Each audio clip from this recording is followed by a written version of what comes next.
মুসা আলাইহিস সালাম বললেন, তুমি দুনিয়াতে এত কষ্টের মধ্যে ছিলে, জাহান্নামের আগুন তোমাকে দাউ দাউ করে জ্বলতেছিল, আমি দেখতে পেলাম তোমাকে এরকম ভাবে কবরের ভিতরে শাস্তি দেওয়া হচ্ছে।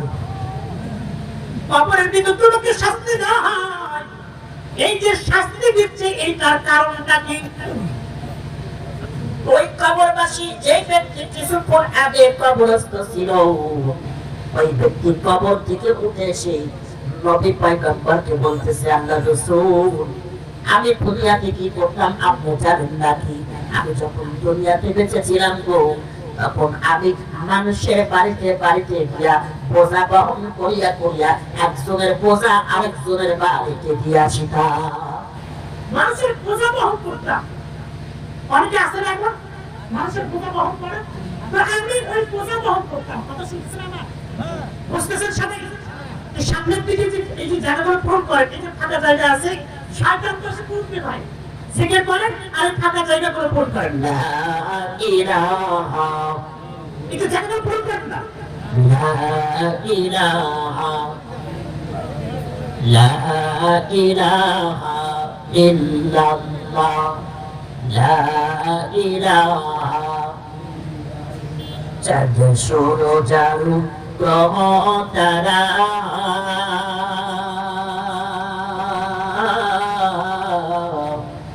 আমার আল্লাহ নামের পাগল পারা। মারহাবা।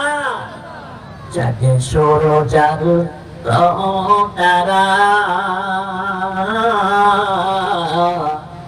আমার আল্লাহ নামের পাগল পারা। আমার আল্লাহ নামে, আমার আল্লাহ নামের এতই দয়া লুকিয়ে আছেন হে আল্লাহ। লা ইলাহা,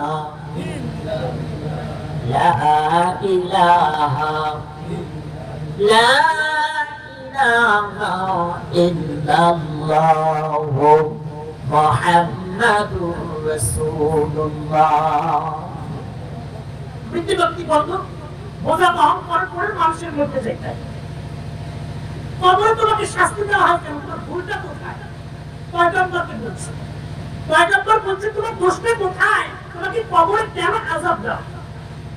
লোকটি চোখের পানি ফেলে ফেলে কান্না করতেছে আর বলতেছে, নবী আপনি জানেন নাকি আমি মানুষের জীবন্ত অবস্থায় যখন দুনিয়াতে বেঁচেছিলাম, মানুষের বোঝাগুলো বহন করে করে আমি কি করতাম? বহন করে করে বাসায় গিয়ে পৌঁছায় দিতাম।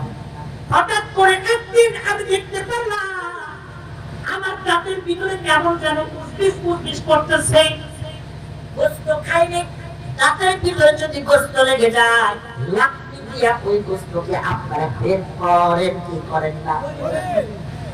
গোস্ত আটকে গেছে কোরবানির দিন, কোরবানির গোস্ত খায় গোস্ত দাঁতের আকার ভিতরে আটকে গেছে, লাকড়ি দিয়ে ওটা বের করেন না?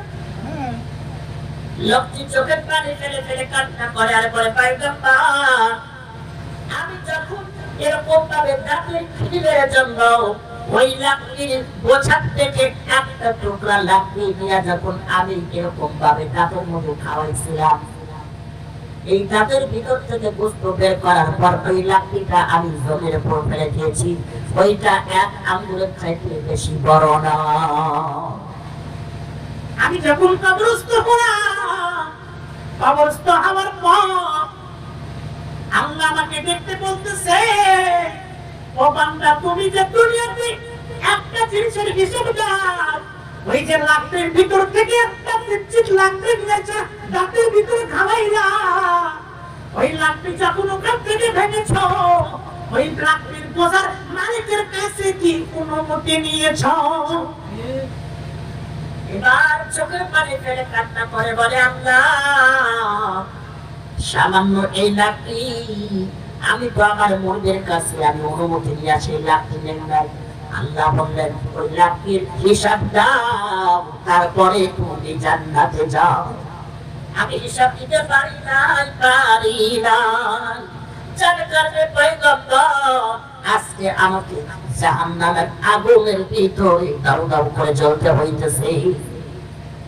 চিন্তা কর মুসলমান, সামান্য লাখের হিসাব না দিয়া না দিতে পারিয়া যদি জাহান্নামী হয়, আমরা এমন কত নাফরমানি করতেছি, এইটার হিসাব যদি আল্লাহ আমাদের নেয়, জান্নাতে যাওয়ার কোনো কায়দা আছে?